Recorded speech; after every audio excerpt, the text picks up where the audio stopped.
రాష్ట్రంలో బయటపడినటువంటి నకిలీ మద్యపు డంపులు ఫ్యాక్టరీల వ్యవహారం రాష్ట్ర ప్రతిష్టని దేశవ్యాప్తంగా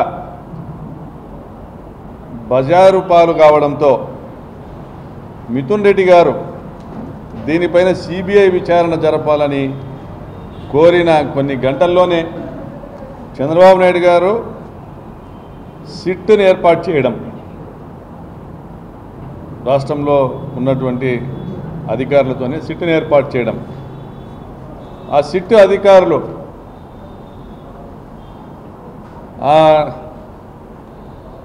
జనార్దన్ రావు అనే ముద్దాయి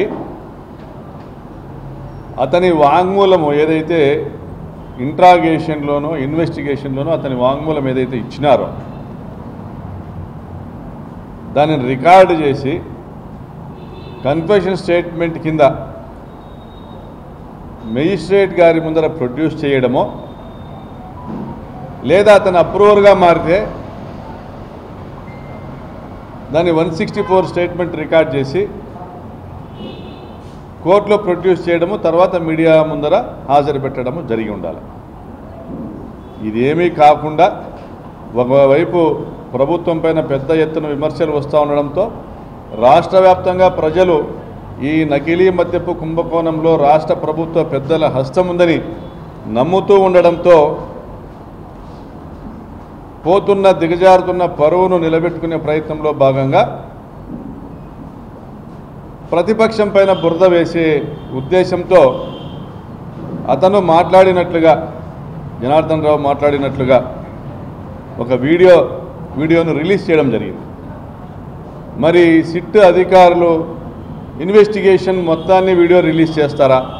ఎక్కడైనా ఈ రాష్ట్రంలో జరిగినటువంటి ఏ ఒక్క క్రైమ్లో కానీ ఇన్వెస్టిగేషన్ మొత్తాన్ని వీడియోలుగా చేసి రిలీజ్ చేసిన పరిస్థితి ఉందా? మరి ఎవరికి ప్రయోజనాలు చేకూర్చడం కోసము? మరి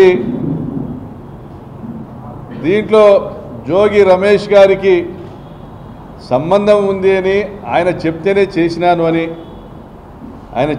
చేసినాను అని మాట్లాడుతున్న జనార్దన్ రావు ఇచ్చిన స్టేట్మెంట్ ఆధారంగా, కన్ఫెషన్ ఆధారంగా అది కోర్టు ఫస్ట్ ప్రొడ్యూస్ చేయాలి. కోర్టు దానిపైన కోర్టును అడగచ్చు, మేము ఫలానా వ్యక్తిని ఈ కన్ఫెషన్ ఆధారంగా మేము విచారించదలుచుకున్నామనేసి. కోర్టు కన్ఫెషన్ ఆధారంగా, mere confession without any evidences ఆధారంగా ఎవరిని కూడా అరెస్ట్ చేయడానికి ఒప్పుకోదు. అరెస్ట్ చేస్తే వెంటనే రిలీజ్ చేస్తుంది బెయిల్ మీద. ఇది తెలుసు కాబట్టి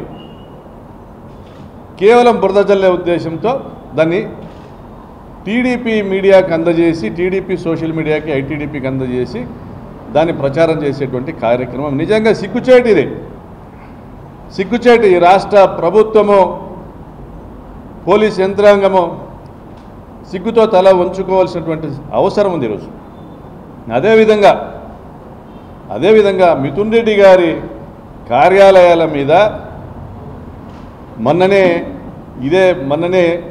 ఆ లిక్కర్కి సంబంధించిన కేసులో ఎటువంటి ఆధారాలు లేకుండా మిథున్ రెడ్డిని అరెస్ట్ చేసినారనేసి కోర్టు భావించి బెయిల్ మీద రిలీజ్ చేసినటువంటి మిథున్ రెడ్డి గారి మీద సిట్ అధికారులు ఆయన కార్యాలయాల మీద దాడులు చేసి సోదాలు చేయడం, మీరు ప్రజల దృష్టిని మరల్చేటువంటి ప్రయత్నం చేస్తున్నారు తప్ప మీరు జరిగిన నష్టాన్ని, ఈ రాష్ట్రంలో లిక్కర్ కన్జ్యూమర్స్కు జరిగినటువంటి ధన మాన ప్రాణ నష్టాన్ని కానీ, ఈ రాష్ట్ర ఖజానాకు పడిన తూట్ల విషయంలో కానీ పొరపాటు చేసినామని గ్రహించుకొని సరిదిద్దుకునేటువంటి ఆలోచన లేకోకుండా దుమ్మెత్తిపోసి బురద జల్లేటువంటి కార్యక్రమాలు చేస్తూ ఉన్నారు.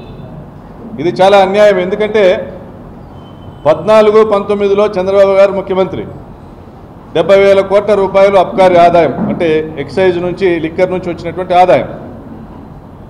19-24లో జగన్మోహన్ రెడ్డి గారు ముఖ్యమంత్రి, 1,05,000 కోట్ల రూపాయల ఆదాయం, అంటే 50% ఆదాయం పెరిగింది. 50% ఆదాయం పెరిగింది.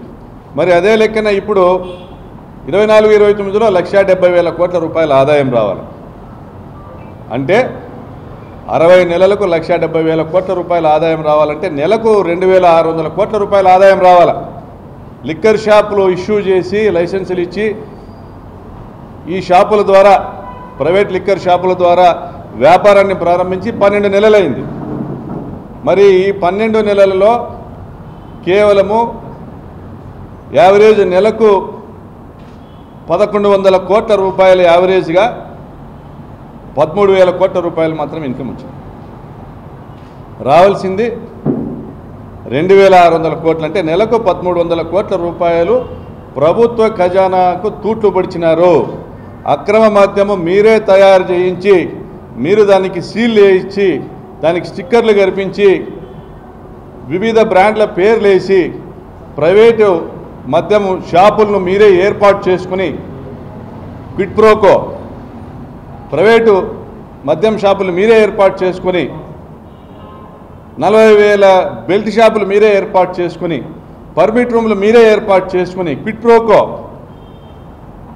క్వాలిటీ లిక్కర్ ఇస్తాం తమ్ముళ్ళు అని ఎన్నికలకు ముందు చెప్పి, అసెంబ్లీలో 99 రూపాయలకే క్వాలిటీ లిక్కర్ ఇస్తామనేసి ప్రకటనలు చేసి, మీరే మార్కెటింగ్ చేసి, మద్యం సేల్స్ మీరే పెంచి, ఆ పెంచిన డిమాండ్ను ఉపయోగించుకొని ప్రభుత్వము నోటిఫై చేసినటువంటి బ్రివరీస్ నుంచి మద్యం తీసుకోకుండా ఈ నకిలీ మద్యం తయారీదారుల నుంచి మద్యం తీసుకొని ఈ ప్రైవేట్ షాపుల ద్వారా అమ్మకాలు జరిపి ఈరోజు 12 నెలలకు గాను దాదాపు 15,000 కోట్ల రూపాయల ఆదాయం అధికార పార్టీ